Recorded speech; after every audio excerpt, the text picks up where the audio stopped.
sehat tuh. Oh, Itu tidak sehat ya. alhamdulillah nih Pak.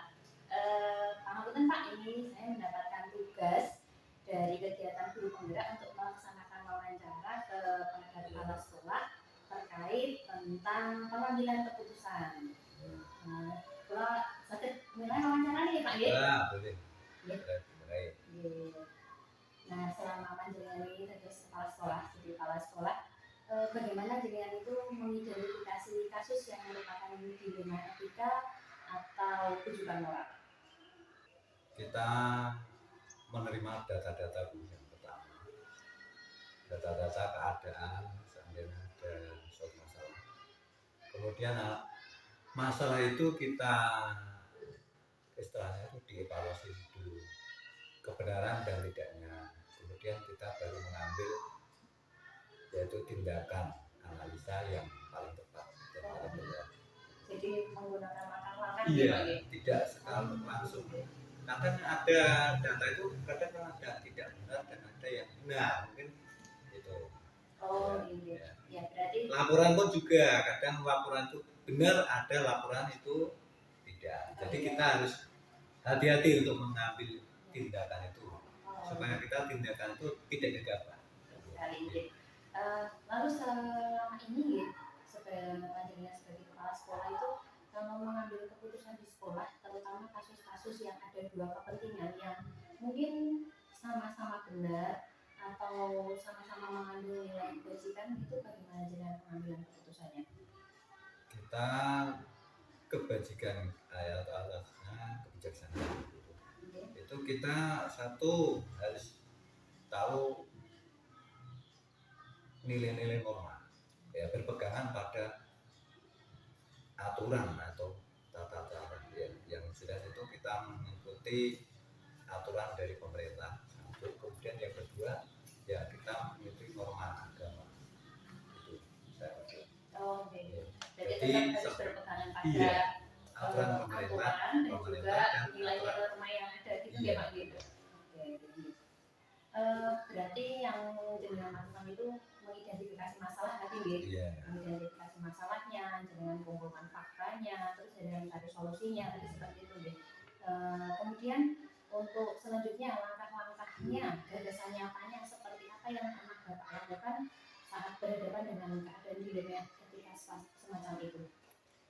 Langkah-langkahnya kita satu juga membuat perencanaan untuk menyelesaikan suatu masalah. Tentu saja kita harus itu buat rencana, kemudian pelaksanaan, terus kita tuh hasil akhir itu ada perubahan atau tidak, menurut saya itu. Oh, berarti panjenengan mencari akar masalahnya seperti itu Pak, lalu mencari solusinya ya. Dan mencari solusinya itu jenengan adalah kolaborasi dengan pihak-pihak lain? Ada, mungkin ada masukan dari teman atau dari orang yang kita anggap di sini itu berkompeten. Berarti jenengan dari identifikasi masalah itu tadi lalu berkolaborasi juga nih dengan sekitar. Iya, contohnya kalau di sini kan Pak Komite itu berperan penting demi kemajuan sekolah kita. Kemudian juga masukan dari mungkin teman-teman kita, entah guru senior atau yang belum, yang penting itu masukannya itu demi kebaikan. Lalu hal-hal apa saja yang selama ini jenengan anggap efektif untuk pengambilan keputusan pada kasus dilema etika? Efektifnya untuk mengambil keputusan itu seperti apa Pak? Kita keputusan kalau di ini kita harus analisa masalahnya dulu. Iya. Kalau kita sudah tahu masalahnya ini, kita harus mencari jalan keluarnya dan nantinya kita baru menemukan cara pemecahan masalahnya. Pada umumnya pada masalah yang jenengan hadapi, pemecahan masalahnya itu dengan cara bagaimana? Itu kita biasanya kalau kita langsung pada orang yang bersangkutan gitu. Contohnya saja mungkin ini kok datanya terlambat terus ya, itu kita tegur gitu. Itu contoh suatu masalah. Kemudian kalau ada pembicaraan dari teman, kita analisa. Kalau tidak benar ya kita luruskan teman kita. Itu saya seperti saya. Jadi kita harus berani berdiri tegak. Berdiri tegak. Kita itu demi kebenaran dan kebaikan, bukannya untuk menyisihkan satu dengan yang lain, tidak. Demi kebaikan kita bersama. Berarti tetap harus berpegang teguh pada nilai. Iya, nilai. Pengambilan keputusan itu adakah jalan lain? Contoh musyawarah itu ada nggak, Pak? Ada. Itu kalau musyawarah itu yang kalau sudah kita mungkin dalam rapat atau apa itu kita sampaikan, lalu kemudian baru dimusyawarah dengan bersama. Mungkin bisa kalau lebih dari 2 orang itu kita juga mengadakan musyawarah. Tapi kalau hanya 2 orang sudah masuk musyawarah. Berarti kan tetap ada solusinya nih Pak. Solusinya tetap dengan berpegang teguh pada nilai moral dan keadilan, dan juga bermusyawarah itu tadi ya. Lalu dengan adanya pengambilan keputusan itu tantangannya itu ada setiap pengambilan keputusan pasti ada sebuah tantangan. Ya. Tantangan kita harus siap menerima mungkin ya teguran atau mungkin apa saja dari itu kita terima. Kita prinsipnya kita harus berpegang kita demi kebaikan gitu ya. Demi kebaikan sekolah kita, demi kebaikan kita bekerja di sana. Ya, tetap dengan berpegang tadi dari awal sampai sekarang itu tetap berpegang pada nilai moral dan nilai keadilan gitu ya Pak. Ya. Apakah dengan memiliki sebuah tata kelola atau jadwal tertentu dalam sebuah penyelesaian kasus?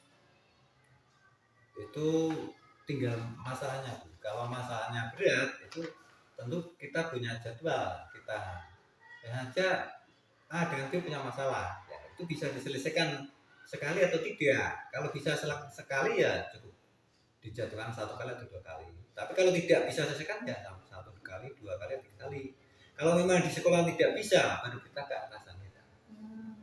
Jadi ada istilahnya itu ya ada urutannya, apa itu prosedurnya. Lalu untuk tidak terjebak ya Pak, jadi tergantung dari masalahnya. Lalu penyelesaiannya bisa jadi terjadwal atau tidaknya tergantung dari masalahnya. Besar keringannya masalah. Lalu adakah orang atau faktor-faktor yang selama ini membantu panjenengan untuk mengambil keputusan dalam kasus dilema etika ini? Ya ada teman-teman kita. Selain itu? Masyarakat. Dan komite. Ya, kemudian atasan kita. Berarti saran dari atasan kita, mungkin bu pengawas atau pak koordinator. Jadi pengambilan keputusan ini dengan pertimbangan dari Provinsi Jawa, ada komite juga dari atasan ataupun dari Polri seperti ini Pak. Dari semua hal yang disampaikan tadi, pembelajaran yang dapat dipetik dari pengalaman panjenengan tadi, dari pengambilan keputusan dilema etika itu bagaimana Pak?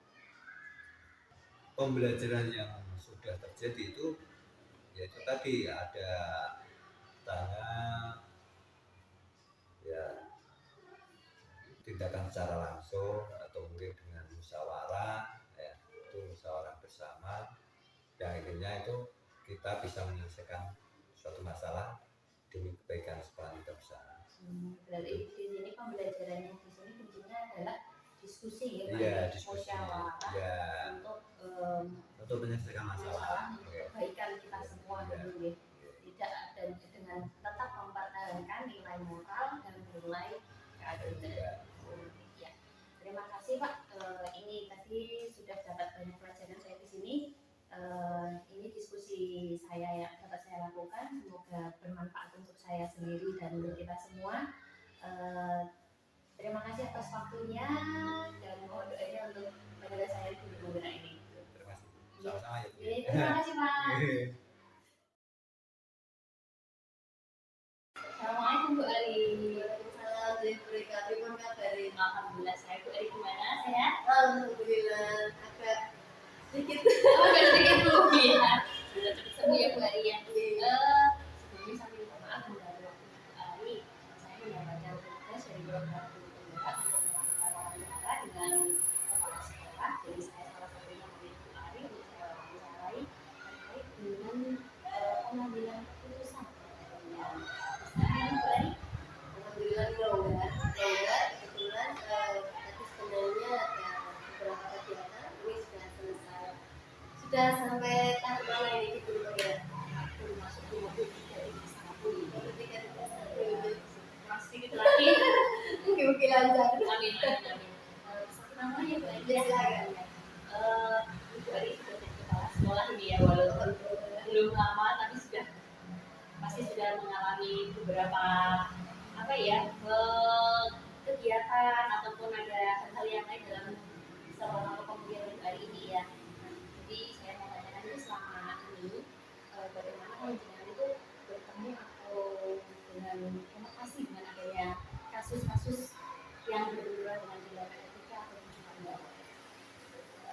Alhamdulillah selama hampir 2 bulan, ya belum ada 2 bulan saya menjabat sebagai kepala sekolah, diamanati untuk mendapatkan tugas panggilan sebagai kepala sekolah. Sudah menemukan beberapa kejadian yang menutup intinya saya pikir ini dilema etika atau kejutan moral gitu. Jadi saya harus benar-benar mempertimbangkan, benar-benar mikir banget. Saya buka lagi materi-materi di guru penggerak itu, terus saya mikir ini maksudnya dilema etika atau kejutan moral ya gitu. Jadi tidak langsung saya mengambil keputusan gimana enggak, saya tetap lihat dulu apa yang saya rujuk kembali lah intinya.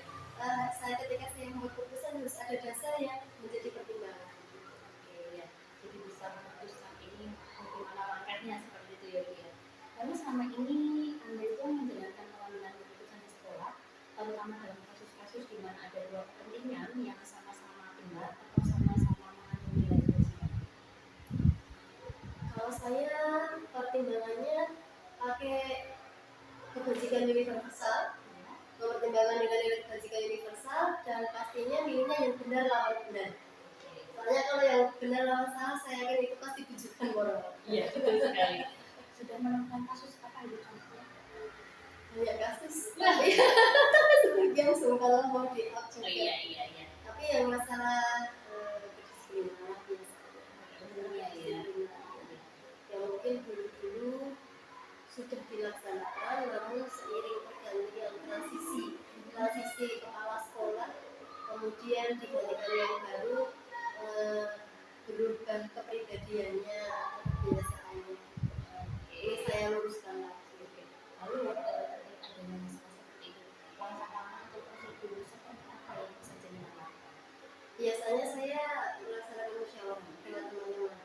Saya ajak untuk mereview kembali sebelum ada saya dan setelah ada saya. Kita review kembali enaknya mau seperti apa. Lalu saya tanya teman-teman, enaknya sekolah kita itu mau dibawa kemana toh? Impian seperti apa yang panjenengan harapkan dari sekolah kita? Kalau misal kita evaluasi kembali, kemarin kegiatan-kegiatan pembelajaran di sekolah kita seperti ini. Lalu ke depannya, kalau panjenengan punya mimpi seperti itu, kita ubah menjadi seperti ini. Kira-kira akan lebih bermakna yang mana? Saya ajak teman-teman bermusyawarah dan mengevaluasi seperti itu. Berarti itu fokusnya lebih ke musyawarah dan mereview yang sudah terjadi gitu ya Bu Ari ya. Lalu apa saja yang selama ini Anda anggap efektif dalam pengambilan keputusan pada kasus-kasus dilema etika? Biasanya saya merujuk kepada uji-uji dulu. Jadi kalau kita pikir, kalau saya pikir, saya kasih saran teman-teman, misal kita pakai uji ini, lalu kita pertimbangkan, kita evaluasi kembali dengan yang sebelumnya, itu nanti hasilnya lebih bagus yang mana seperti itu. Nanti biasanya masukan dari teman-teman kami satukan, kami ketimbangkan lagi, kita ambil kesepakatan yang paling bisa diterima. Berarti mulai dari uji evaluasi dulu ya, kita refleksi dulu apa yang sudah lalu, kita evaluasi, lalu kita uji dan uji publik, uji regulasi, uji legal dan sebagainya. Setelah itu kita pertimbangkan benar lawan benarnya dulu, kita cari plus minusnya, dan kita ambil kesimpulan. Jadi identifikasi dan berbagai uji, lalu musyawarah kembali dari Oke, dan itu dari yang dengan anggap efektif ya. Nah, selama ini dari cara yang sudah kita lakukan tadi, yang menjadi tantangan dalam pengambilan keputusan itu tantangan yang paling melibatkan tujuan moral. Karena sebenarnya kadang-kadang perbedaan antara benar salah itu kan tipis banget ya. Kadang-kadang kita berpikir bahwa itu adalah benar lawan benar. Ternyata dari pihak lain menganggap bahwa itu benar lawan salah. Akhirnya ada perbedaan pendapat. Nah, untuk menyamakan persepsi itu tantangannya di situ. Karena ketika berbeda pendapat, menyamakan persepsi apa yang ada di kepala mereka dan apa yang ada di kepala saya, kalau belum ketemu, ya itu pastinya tetap bleber. Iya, blunder. Kayak masalahnya nggak kelar-kelar, pendapat itu tetap selalu ada gitu. Jadi tantangannya lebih ke personal ya. Iya. Makanya tadi mengambilnya dengan jalan musyawarah. Kalau masalah resiko mah, karena memang sudah kesepakatan bersama, resiko otomatis akan bersama. Jalan menuju keputusan bersama itu tadi loh yang bikin berat. Iya. Soalnya di sini gurunya banyak, kelasnya paralel, 12 orang, 12 kepala, otomatis isinya beda-beda semua. Untuk menyamakan persepsi tetap 1-2 kemungkinan dalam hati mungkin tidak bisa menerima. Jadi lebih tantangannya lebih ke personal masing-masing gitu ya. Oke, lalu dengan adanya sebuah kasus dilema etika seperti itu, apakah Anda memiliki sebuah tata kelola jadwal tertentu dalam sebuah penyelesaian kasus dilema etika? Apakah Anda langsung menyelesaikan di tempat atau memiliki sebuah jadwal untuk menyelesaikannya? Dan untuk apa tersebut seperti yang Anda jalankan? Kalau jadwal nggak ada sih, biasanya begitu ada masalah, saya bicarakan dengan teman-teman, cari waktu langsung dibicarakan saja, karena saya tidak terbiasa biarkan masalah berlarut-larut. Begitu ada masalah, ada waktu, kita atasi, kita bicarakan bersama, selesai. Kalau memang tidak bisa kita selesaikan bersama, saya dirujuk kepada atasan, entah kepada pengawas, entah kepada pemimpin. Setidaknya beliau-beliau ini akan bisa memberikan kita arahan yang memang memiliki kewenangan dalam mengambil keputusan. Jadi insidental dan langsung diselesaikan kalau bisa, jika tidak berkolaborasi dengan yang lain seperti itu ya, bikin kesimpulannya. Berikutnya itu kalau ada seseorang atau faktor-faktor yang selama ini mudah membantu dengan dalam pengambilan keputusan di dalam keputusan dilema etika itu apa?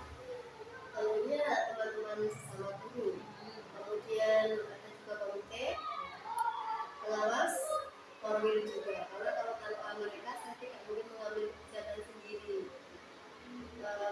Beliau-beliau ini memangku kepentingan yang pertama mempunyai hak, yang kedua memang lebih paham dengan regulasi. Jadinya kalau kita kurang yakin dengan tema keputusan yang kita buat, mereka bisa menilai. Jadi lebih kolaborasi seperti itu ya.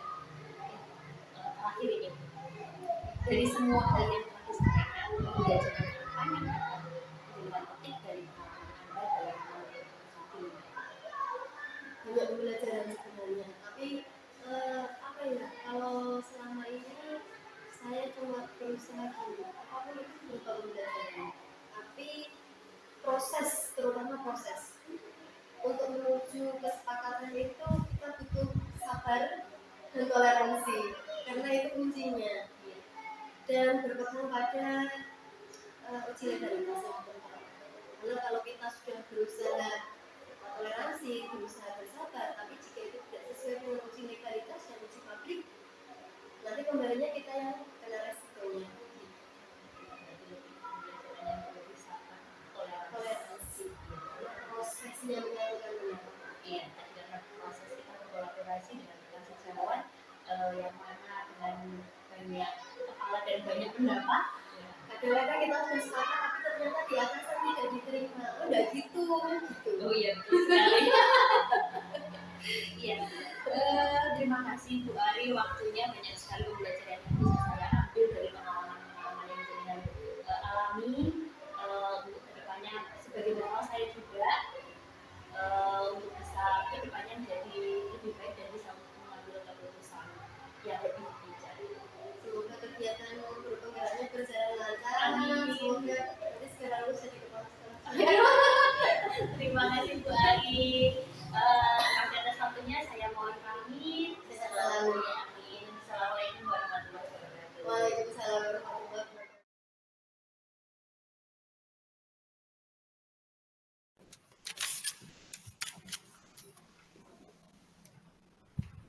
Assalamualaikum, selamat siang Pak Faiz.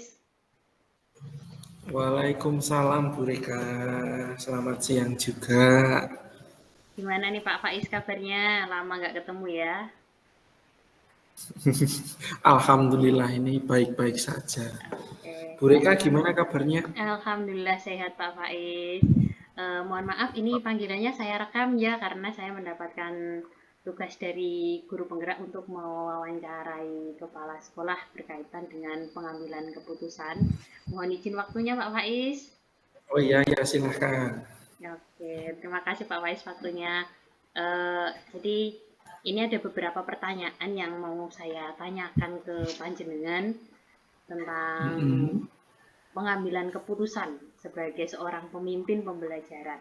Jadi pertama ini ada pertanyaan pertama ya.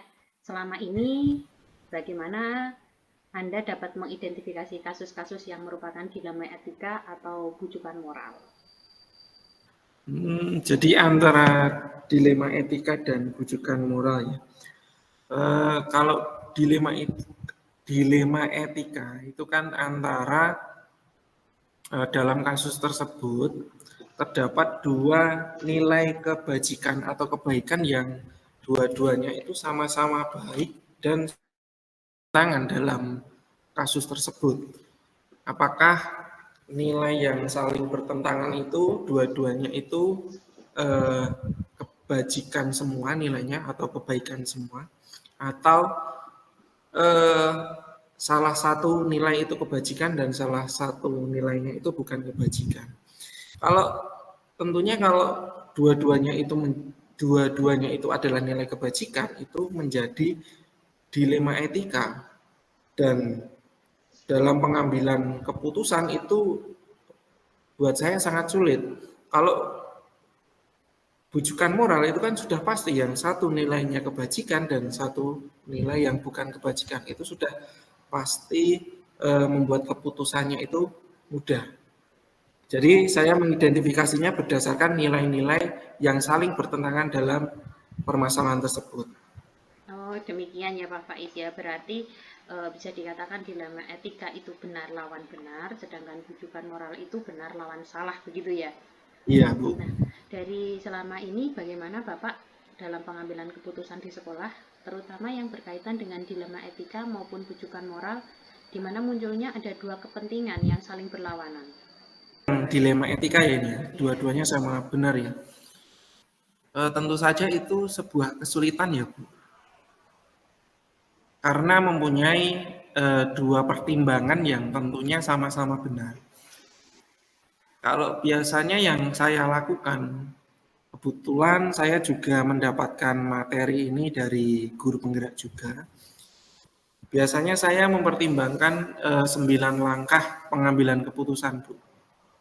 Oke. Jadi dengan 9 langkah pengambilan keputusan ya Pak ya. Ya. Lalu untuk langkah-langkah atau prosedur seperti apa yang Anda lakukan selama ini? Biasanya saya mengenali nilai yang bertentangan dalam kasus tersebut. Pertama itu saya mengenali dulu nilai-nilai yang bertentangan. Kemudian saya juga melihat dalam kasus tersebut itu yang terlibat itu siapa saja. Apakah individu atau kelompok. Kemudian saya juga mencari informasi terkait dari permasalahan tersebut. Jadi permasalahan itu saya cari Faktanya seperti itu. fakta-faktanya, iya, fakta-faktanya bisa saya bertanya dengan dua orang atau orang-orang yang terlibat atau orang-orang yang terlibat tetapi tahu dalam kasus tersebut. Oke. Kemudian saya yang paling penting ini, saya mempertimbangkan apakah keputusan yang saya buat nanti itu melanggar hukum atau tidak. Itu yang paling penting. Jadi yang benar-benar saya khawatirkan kalau takutnya nanti keputusan yang saya buat itu nanti melanggar hukum. Kemudian selain itu saya juga mempertimbangkan kode etik seorang, tentunya saya kepala sekolah ya. Tetapi untuk kode etik ini saya rasa lebih berat kalau melanggar hukum. Jadi untuk Lebih kode ke etik uji mungkin legal sepertinya ya. lebih ke uji legal. Kalau kode etik hanya mungkin masalah moral lah, tidak ada nilai-nilai hukum moralnya ya, lebih ke nilai moral yang, sepertinya. Baik Pak Faiz, jadi lebih menggali ke faktanya kemudian dulu dan orang-orang yang terlibat ya, seperti itu nggih. Kemudian baru saya bisa mempertimbangkan dalam mengambil keputusan. Kalau sudah mumet saya tidak bisa mengambil keputusan, itu biasanya saya itu tanya dengan teman saya, Bu. Dengan teman yang kira-kiranya kompeten dalam permasalahan tersebut.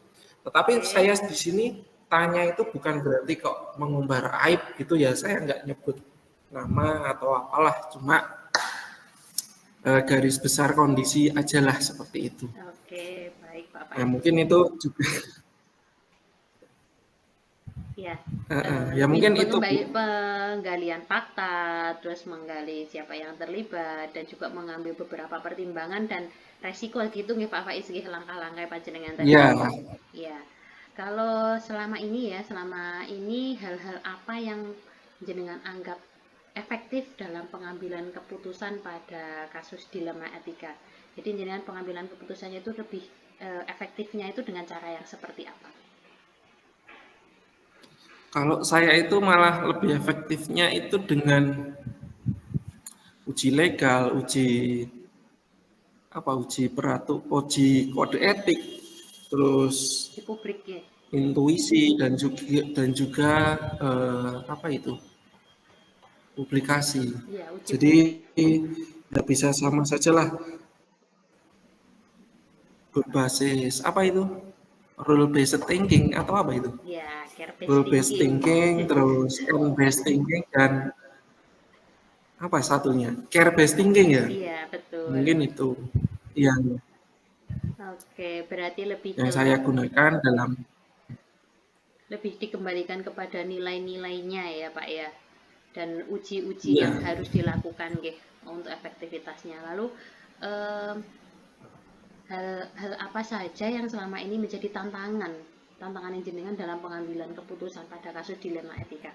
Tadi selama ini jenengan menjabat sebagai kepala sekolah itu kan ada beberapa kasus dilema etika nggih. Lalu apa sih yang menjadi tantangan jenengan itu? Tantangan salah satunya ini kebetulan kan ya saya termasuk muda ya. Iya, betul. Termasuk muda dengan istilahnya teman-teman yang lain, guru-guru yang lain itu lebih tua. Jadi mungkin yang saya anggap sebagai tantangan itu saya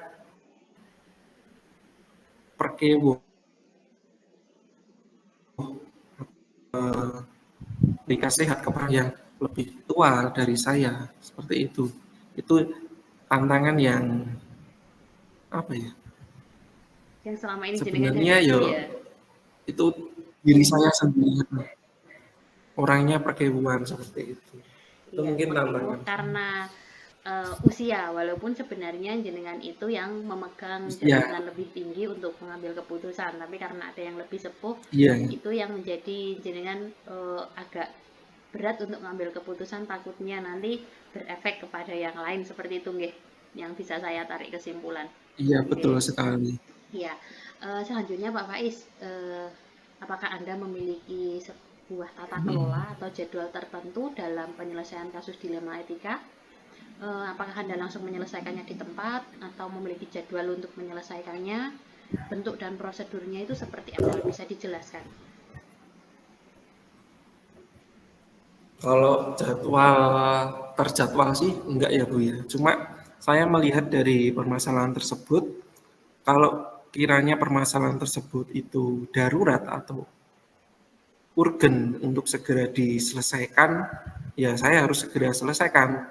Tetapi kembali lagi dengan mempertimbangkan nilai-nilai yang terkandung di dalam permasalahan tersebut, kemudian saya juga mempertimbangkan langkah-langkah pengambilan keputusan itu. Itu yang saya biasa lakukan.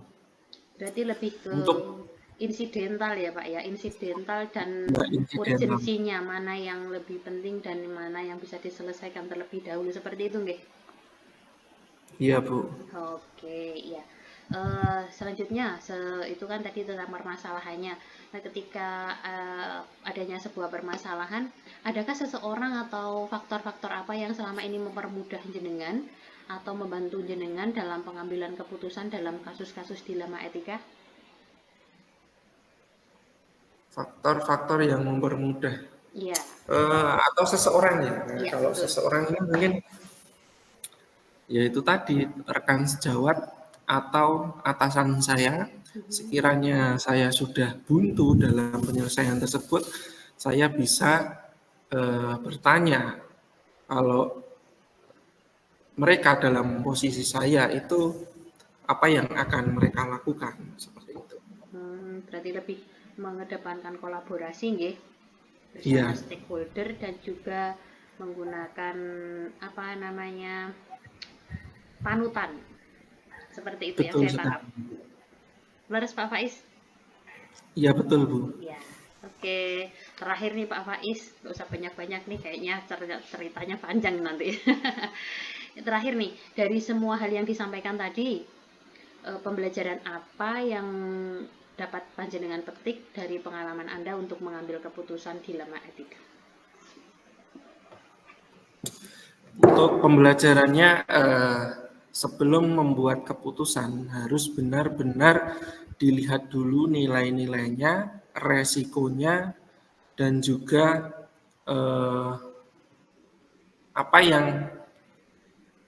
siapa yang terlibat di dalam keputusan yang akan saya ambil itu.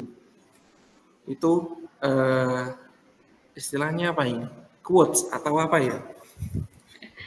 Nah, itu pokoknya itu. Kalau mau mengambil keputusan harus lebih berhati-hati, penuh pertimbangan, lihat dulu permasalahannya baik-baik dengan sesama secara mendalam, lalu kita cari solusinya dengan dengan mempertimbangkan efek yang akan kita dapat. Oke, jadi lebih harus dipertimbangkan matang-matang dan juga memikirkan efek yang akan timbul setelah keputusan ini diambil, begitu ya Pak Faiz ya? Iya Bu. Ya, terima kasih Pak Faiz, saya banyak belajar dari sharing kita hari ini. Terima kasih atas bantuannya Pak Faiz. Sama. Terima kasih juga Bu. Waktunya. Silakan dilanjutkan lagi. Sukses terus, lancar. Amin. Silakan dilanjutkan lagi Jangan lupa kegiatannya hapusnya. Pak Faiz. Ya, terima kasih Pak Faiz. Selamat siang. Assalamualaikum. Iya. Waalaikumsalam warahmatullahi wabarakatuh.